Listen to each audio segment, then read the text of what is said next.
How to use Visa gift card on Amazon. Hello everybody, welcome back to my channel. Today I'll guide you on how you can use a Visa gift card on Amazon. Well, Amazon doesn't allow you to directly into using Visa gift card. However, you can trick it into that you are using a debit or credit card, and you can alternately use your gift card, your Visa gift card essentially. Now to do so, simply open up your Amazon application, or you can head into your browser, and at the bottom of your screen you can see the profile icon there. You want to simply tap on your profile icon at the bottom of your screen.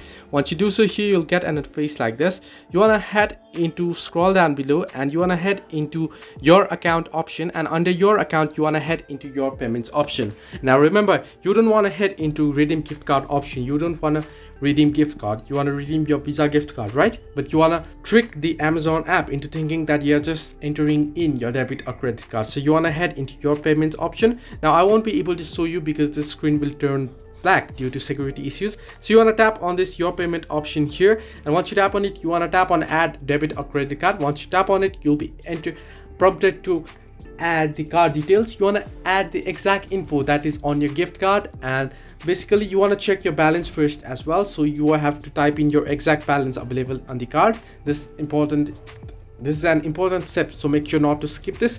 And once you add in all the card details, type in the location as well, even though technically it's not associated to any location. Just type in your location, and once you do so, you'll be able to add it. And once you do so, next time you make the payment, you can use it. So this way you can add Visa gift card on Amazon. Hope this helped you. Do like and subscribe, and do not forget to leave a comment down below if you have any further issues.